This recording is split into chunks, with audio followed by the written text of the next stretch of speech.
สบายดีFC หมดทุกคนเนาะมื้อนี้ก็ทางห้านก็มีเวลาเนาะสิมารีวิวเครื่องให้ลูกค้าเนาะ FC ได้เบิ่งอีกเนาะก่อนอื่นก็ขอแนะนำเนาะเกี่ยวกับบริการของห้านเนาะ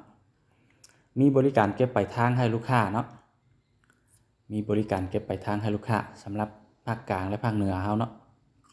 ภาคกลางและภาคเหนือสามารถเก็บปลายทางให้ลูกค้าได้เนาะมีแต่ได้โอนมัดจำหน่อยนึงเนาะโอนมัดจำหน่อยนึง3-4 แสนเนาะ4-5 แสนเนี่ยตัวที่เหลือมันเก็บปลายทางให้ลูกค้าเลยเนาะแล้วอีกอย่างก็เราก็รับประกันให้เนาะเราก็รับประกันให้ลูกค้าในระยะ6 เดือนเลยเนาะถ้ายิงบ่ถึกมันสามารถเปลี่ยนใหม่ได้เลยเนาะเรามันสามารถเปลี่ยนใหม่เนาะส่วนเป็นกล้องเป็นวาล์วเป็นหยังเนาะถ้ามีปัญหาหยังเนาะลูกค้าบ่ฮู้แปลงเนาะแปลงบ่ได้ก็ส่งมาเนาะทางห้านเฮาสิแปลงให้เนาะแปลงให้ฟรีเลยเนาะมาเข้าเกี่ยวกับตัวปืนเลยเนาะมื้อนี้มารีวิวก็จะมีทั้งK2 แล้วก็ Tactical เนาะอันนี้เป็น K2 เนาะ K2 ใส่งอนเนาะงามๆเลยเนาะปืนเนาะใหม่ๆเลยเนาะเบิ่งเนาะงามๆใหม่ๆเนาะกล้องจะเป็นกล้อง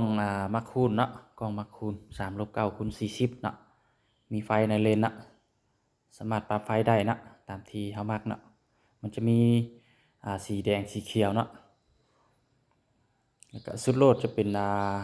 K2 ไซงอนเนาะตัวนี้ K2 ไซงอนเนาะทางเป็นทางอะลูเนาะเป็น 0.42 เราเป็นเรา TK ฮ่องกงเนาะยาว50 เซนเนาะถ่ายพับได้เนาะรุ่นนี้ถ่ายจะเป็นตัวอย่าออกเป็นท้องหน่อยนึงเนาะงามเนาะถ่ายตัวนี้เนาะถ่ายออกใหม่เนาะตัวนี้ถ่ายงามเนาะเก็บเสียงเป็นเก็บเสียงGentek เนาะ7,500,000 เนาะลูกค้าคนใดมักก็ทักมาเนาะ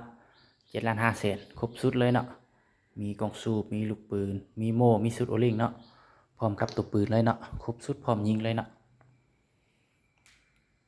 แล้วมาต่อกับกระบอกที่2เนาะจะเป็น Tactical เนาะตัวนี้เนาะ Tactical เนาะ Tactical ทางอะลูเนาะกล้อง Discovery 3-12x42สุดโลดจะเป็นTactical เนาะ Tactical ไซงอนเนาะตัวนี้นะท้ายก็เป็นท้ายยางเนาะพับได้เนาะปรับสั้นยาวได้พับได้เนาะ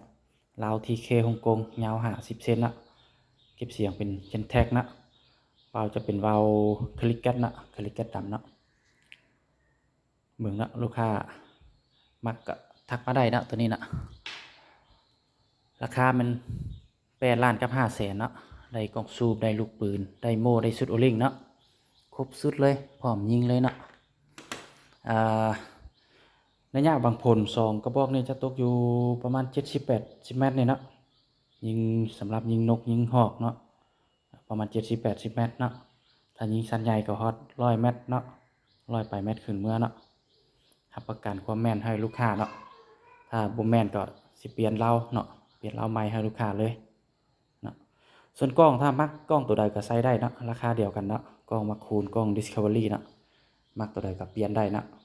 มักใส่รุ่นใดก็มาบอกมาเนาะทางห้านเฮาสิใส่ให้เลยเนาะมีแต่ลูกค้าคนใดสนใจก็ทักมาเลยเนาะทักมาตามเบอร์92945136เนาะ02092945136ทักมาก็ได้เนาะทาง WhatsApp ก็ได้โทรก็ได้เนาะทางห้านมันมีเครื่องพร้อมส่งให้ลูกค้าเนาะ